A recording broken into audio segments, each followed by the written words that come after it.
महाराष्ट्र में चाचा शरद पवार का साथ अजित पवार ने क्यों छोड़ा? इससे भी बड़ा सवाल यह बनता है कि शरद पवार के सबसे करीबी, सबसे भरोसेमंद प्रफुल्ल पटेल क्यों अलग हो गए? शरद पवार ने जिनको सुप्रिया सुले के बराबर का दर्जा दिया, वो प्रफुल्ल पटेल अजित पवार के साथ क्यों चले गए? एनसीपी में जो कुछ हुआ वो क्यों हुआ और आगे क्या होने वाला है?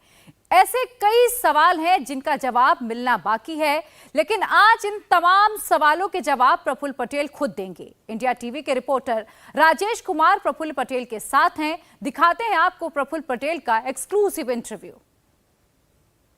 शिवसेना यानी कि एकनाथ शिंदे का गुट और एनसीपी जो दावा कर रही है अजित पवार के गुट की वही है असली एनसीपी, उन्होंने मिलकर सरकार बनाई। इस पर बात करने के लिए इस वक्त हमारे साथ प्रफुल्ल पटेल हैं, एनसीपी के कार्यकारी अध्यक्ष हैं। सर, आप कार्यकारी अध्यक्ष तो हैं, लेकिन अध्यक्ष ने आज आपको पार्टी से निकाल दिया, आपको भी और तटकरे साहब दोनों को निकाल दिया।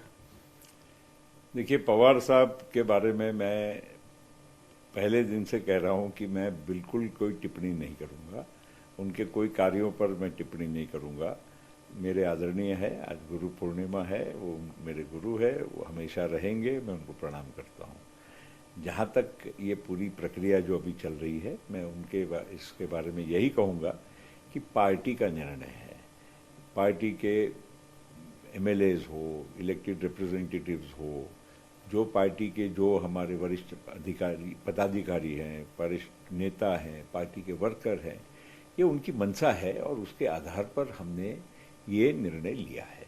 मुझे याद है कि 2022 में जब एकनाथ शिंदे जी की सरकार बनी तो महाविकास आघाड़ी थी उस टाइम पे, जिस सरकार को गिरा के फिर उन्होंने ये बीजेपी के साथ सरकार बनाई।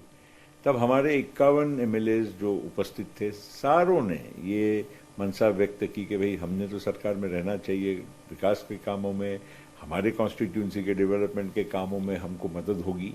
और करीब करीब सभी एमएलएज ने, सारे मंत्रियों ने एक पत्र भी बनाया था और पवार साहब को रिक्वेस्ट की थी कि भाई हम लोगों ने अगर कोशिश करना चाहिए कि बीजेपी के साथ ये सरकार में अगर हम शामिल हो सके तो अच्छा रहेगा।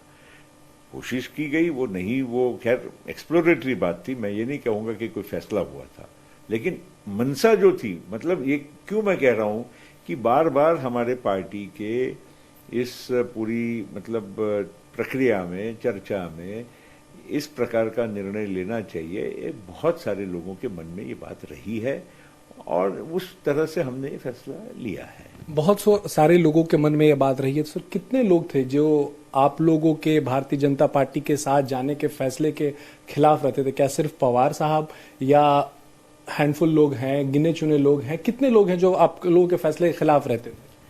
देखिए, महाराष्ट्र के लेवल पे तो कुछ चंद लोग ही हैं कि जो इस प्रकार की बात को मतलब विरोध करते थे, और वो भी विरोध करने के कारण कुछ और थे। मैं ये नहीं कहूँगा कि कोई आइडियोलॉजिकल विरोध था या कोई और बात थी। वो केवल विरोध था कि क्योंकि अब जयंत पाटिल साहब को अजीत पवार साहब का कुछ मतलब स्पर्धा रहती होगी या कुछ और लोगों की किसी और से स्पर्धा रहती होगी, ये सब इंटरनल बात है। आइडियोलॉजिकल बात कहाँ से आई? आइडियोलॉजी तो जिस दिन हमने शिवसेना के साथ 2019 में हमने जब सरकार बनाई तो शिवसेना तो पारंपरिक बीजेपी की पार्टी, सपोर्टिंग पार्टी रही है। बीजेपी से ज्यादा उनके बल्कि सख्त मतलब आइडियोलॉजिकल व्यूज बहुत सारी चीजों पे रहे हैं।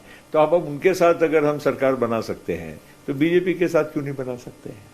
बात तो आइडियोलॉजी की थी नहीं, ये कुछ होता है नीचे। मैं पवार साहब की बात को अलग कर देता हूं, मगर बाकी के लोगों के जो प्रोसेस जो है उसमें चंद लोगों का कभी न कभी तो होता है, हर पार्टी में होता है, हर कुटुंब में होता है।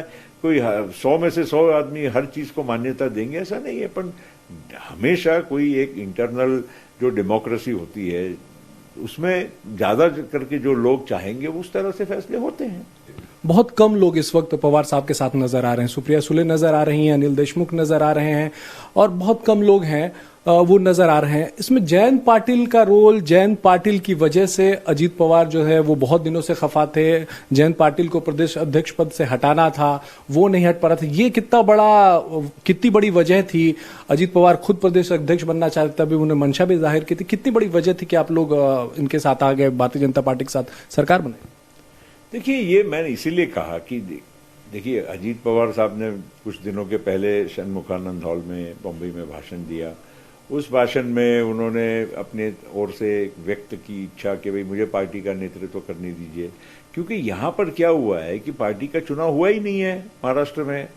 और जयंत पाटिल भी जो है वो तो एडॉक मेरी सिग्नेचर से वो पार्टी के प्रेसिडेंट बनाए गए हैं, वो कोई मतलब इलेक्टेड प्रेसिडेंट नहीं है। तो वो कभी भी मतलब उनकी कोई भी एक्शन का कोई मतलब ही नहीं रहता है। उनका कोई मतलब वो कोई विधायकों को वो निष्कासित करने की बात करते हैं तो भी उसका कोई मतलब नहीं है। वो व्हिप अपॉइंट करे, कुछ भी करे, क्योंकि वो खुद चुने नहीं गए हैं, प्रक्रिया हुई नहीं है। तो उस मीटिंग में अजीत पवार साहब ने यही कहा कि भाई मुझे इलेक्ट करो, मतलब उन्होंने ये मांग की कि मुझे इलेक्ट करो, मैं पार्टी का प्रेसिडेंट बनना चाहता हूं। मतलब वो सारे जो लोग थे उनके सामने अपील की उन्होंने। क्या कोई डेडलाइन भी दिया था, कोई टाइमलाइन दिया था? जो नहीं पूरा हुआ तो उसके बाद उन्होंने जो जिनके साथ जाना था वो चले गए? भाई देखिए, महाराष्ट्र में चुनाव की प्रक्रिया तो ये कब की हो जानी चाहिए थी, और ये मतलब लगातार पिछले 2-2.5 साल से ये चुनाव की प्रक्रिया को टाला जा रहा है। और इस वजह से मैंने कहा कि जब तक हमारे कॉन्स्टिट्यूशन में 3 साल के बाद जो चुनाव होने चाहिए हुए ही नहीं है महाराष्ट्र में। इंडिया टीवी हर वक्त हर जगह डाउनलोड करने के लिए सर्च करें India TV news Google play store या ऐप स्टोर पर।